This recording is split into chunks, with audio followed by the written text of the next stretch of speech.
Halo semuanya, dan selamat datang di panduan visual kita kali ini. Hari ini, kita bakal ngebongkar rahasia di balik layar internet. Kalau Anda pernah penasaran, gimana sih sebenarnya sebuah website itu beroperasi?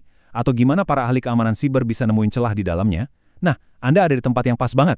Biar konsep teknis yang rumit ini jadi gampang dicerna, kita bakal pakai satu analogi simpel sepanjang penjelasan ini. Bayangin aja sebuah restoran. Yuk kita mulai. Nah, sebelum kita melangkah lebih jauh, ada satu pertanyaan mendasar. Kenapa sih para peretas atau hacker yang hebat itu wajib banget paham gimana cara kerja server? Jawabannya sebenarnya simpel banget. Anda nggak akan pernah bisa meretas apa yang nggak Anda pahami. Memahami infrastruktur dasar internet dan gimana web beroperasi dari dalam keluar, itu adalah langkah pertama yang mutlak. Nggak bisa ditawar lagi kalau Anda mau menguasai keamanan web. Ini benar-benar fondasi buat semua teknik tingkat lanjut nantinya. Oke, ini dia peta perjalanan kita hari ini. Kita bakal mulai dari dasar-dasar layanan web, lanjut ke memahami HTTP, arsitektur klien dan server, manajemen basis data, keamanan HTTPS, dan ditutup dengan etika peretasan. Perjalanan ini persis kayak kita ngikutin pesanan pelanggan, mulai dari mereka duduk di meja, pesanan dimasak di dapur, sampai ngambil bahan baku di ruang penyimpanan rahasia. Bagian 1, dasar-dasar layanan web. Sekarang, coba bayangin Anda lagi jalan masuk ke restoran favorit Anda. Di dunia web, klien, yaitu Anda dan perangkat yang Anda pakai, adalah si pelanggan yang baru aja duduk di meja, siap buat mesen, dan lagi asyik lihat-lihat buku menu di depan Anda. Nah, yang bantu Anda berinteraksi dengan menu tadi itu adalah browser atau peramban web. Software kayak Chrome, Safari, atau Firefox ini kerjaannya ngirim permintaan ke server web buat dapetin sumber daya kayak file HTML atau CSS. Sama persis kayak pelanggan yang manggil pelayan buat minta makanan. Browser inilah yang kemudian nerjemahin kode-kode itu jadi halaman web visual yang keren yang biasa Anda lihat. Masuk ke bagian 2, memahami protokol HTTP. Kita kan harus tahu gimana caranya si pelanggan dan pelayan ini ngobrol ya kan? Di dunia internet, bahasa ini disebut protokol HTTP. Ini tuh aturan bahasa yang super ketat antara browser Anda dan server restoran. Tanpa bahasa yang sama, pesanan Anda cuma bakal bikin bingung semua orang. Sebenarnya ada 2 cara utama buat kita ngobrol pakai bahasa HTTP ini. Pertama, metode GET ini tuh ibarat Anda nanya ke pelayan, "Mbak, boleh minta buku menu pencuci mulutnya?" Anda cuma sekedar minta atau ngambil data, dan parameter permintaannya kelihatan jelas banget di alamat URL. Nah, yang kedua adalah metode POST. POST ini dipakai pas Anda ngisi formulir pesanan khusus dan nyerahin itu ke dapur. Di sini, datanya disembunyikan dengan rapi di dalam body HTTP karena Anda lagi ngirim data baru ke server. Oh ya, di dalam header HTTP itu, ada sebuah kartu pengenal kecil yang namanya user agent. Waktu browser ngirim pesanan, dia selalu nyelipin kartu ini buat ngasih tahu server siapa sebenarnya yang lagi minta makanan itu. Misalnya apakah Anda pakai Chrome di Windows atau pakai Safari di iPhone. Server butuh banget info ini buat mastiin hidangannya disajikan dalam porsi atau format yang paling pas buat perangkat Anda. Oke, pesanan masuk. Sekarang server bakal ngasih respons pakai kode status. Kalau Anda dapat kode 200, luar biasa. Itu artinya sukses. Pesanan Anda udah disajikan dengan sempurna tanpa ada masalah sedikit pun. Tapi gimana kalau tiba-tiba muncul kode 301? Nah, ini berarti sumber daya yang Anda cari udah pindah secara permanen. Gampangnya, anggap aja restoran favorit Anda barusan pindah ke gedung baru, dan ada rambu di pintu lama yang otomatis ngarahin Anda ke lokasi yang baru. Terus ada kode 400. Ini yang namanya client error, atau kesalahan di sisi klien. Ini terjadi kalau misalnya pelanggan pesan menu fiktif yang dari awal emang nggak pernah ada di daftar menu. Pelayan pasti bakal nolak pesanan itu karena permintaannya jelas-jelas nggak valid. Dan yang terakhir, kode 500. Ini berarti ada internal server error. Balik ke analogi kita. Pelanggannya mesen dengan benar, pelayan juga nyatetnya benar. Tapi, ternyata dapur di belakang lagi kebakaran. Server gagal memproses permintaan Anda karena ada masalah kritis di dalam sistemnya. Bagian 3, arsitektur klien dan server.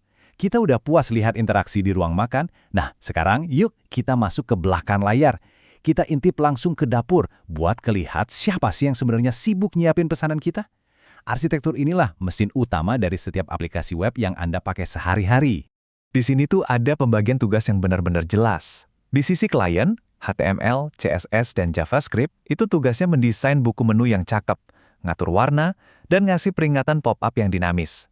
Tapi di sisi server, kita punya bahasa kayak PHP, Python, atau Java. Mereka inilah para koki handal yang mikirin logika masakan, ngolah masukan dari pengguna, dan mastiin seluruh operasi di dapur berjalan lancar. Biar lebih kebayang, mari kita telusuri perjalanannya selangkah demi selangkah. Pertama, klien ngajuin permintaan. Terus, manajer bagian depan restoran kita yang biasa dipanggil Nginx nerima pesanan itu. Nginx ini nggak ikut masak ya, dia cuma proxy yang nerusin pesanan ke area dapur yang tepat, yaitu si server PHP. Setelah server PHP selesai masak datanya, hidangannya dikasih lagi ke Nginx yang dengan sigap bakal nganterin respons akhirnya balik ke meja klien. Kayak gitulah siklusnya. Lanjut ke bagian 4, manajemen basis data. Yuk kita jalan lebih dalam lagi ngelewatin dapur, menuju ke ruangan yang paling dijaga ketat di seluruh restoran. Ruang penyimpanan rahasia, alias pantry. Disinilah tempat semua bahan mentah berharga dan data pelanggan VIP disimpan. Ruang penyimpanan rahasia ini kita kenal dengan sebutan DBMS, atau Sistem Manajemen Basis Data, yang biasanya pakai bahasa kayak MySQL. Sistem ini nyimpen dan ngelola semua data dengan rapi ke dalam bentuk tabel, kolom, dan baris. Nah, poin krusialnya di sini. Ini adalah target utama, ibarat harta karun buat banyak peretas di luar sana. Kenapa? Karena disinilah semua data super sensitif kayak ID pengguna dan password disimpan rapat-rapat. Sebelum kita keluar dari area dapur ini, ada satu konsep lagi yang nggak kalah penting, cookie. Cookie ini tuh sebenarnya sepotong data kecil yang dititipin dan disimpan di browser Anda. Anggap aja kayak kartu loyalitas buat pelanggan VIP. Pas Anda datang lagi ke restoran itu, server tinggal lihat kartu cookie ini dan langsung ngenalin sesi Anda. Jadi mereka nggak perlu nanya-nanya KTP atau nyuruh Anda login berulang-ulang.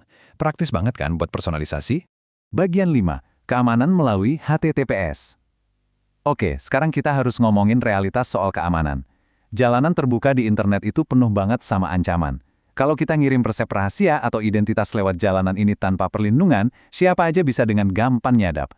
Kita butuh sebuah kotak pengiriman yang benar-benar terkunci rapat. HTTP standar itu ngirim data dalam bentuk teks biasa. Jadi kalau ada yang iseng ngintip jaringan Anda, mereka bisa baca semuanya. Benar-benar rentan. Tapi begitu kita tambahin SSL atau Secure Socket Layer ke dalam komunikasi itu, dia bakal berevolusi jadi HTTPS. Huruf S di situ berarti secure alias aman. Data Anda bakal dienkripsi dan diacak sedemikian rupa, sampai-sampai para pengintip nggak akan bisa bacanya. Anda bisa selalu ngecek amanan ini dengan gampang. Tinggal lihat aja ada nggak ikon gembok kecil di sudut browser Anda. Bagian 6. Etika peretasan. Nah, sekarang Anda udah punya pemahaman yang solid banget tentang gimana arsitektur luar biasa ini dibangun. Tapi ingat, seiring dengan pengetahuan yang kuat ini, datang juga tanggung jawab profesional yang sangat ketat buat siapa aja yang belajar keamanan siber. Ini adalah aturan emas yang nggak boleh dilanggar. Tetap etis. Hanya serang layanan Anda sendiri atau layanan yang memang secara eksplisit udah ngasih izin ke Anda buat diretas. Pengetahuan yang Anda pelajari hari ini sama sekali nggak boleh disalahgunakan. Anda nggak diizinkan sedikit pun buat nyerang sistem eksternal secara ilegal, entah itu google.com atau web kedai kopi lokal kayak starbucks.com. Jadilah seorang profesional yang selalu menjunjung tinggi etika. Sebagai penutup, saya mau ngasih satu pertanyaan sekaligus tantangan buat Anda. Sekarang, setelah Anda tahu persis gimana klien, server, database, dan HTTP itu saling berinteraksi, coba deh perhatiin sistem Anda sendiri. Apakah lingkungan web Anda udah benar-benar aman dari celah? Gunakan pemahaman baru soal arsitektur ini buat mengevaluasi pertahanan Anda. Teruslah penasaran, terus belajar cara memperkuat sistem, dan bersiaplah buat mendalami teknik peretasan etis tingkat lanjut di kesempatan berikutnya.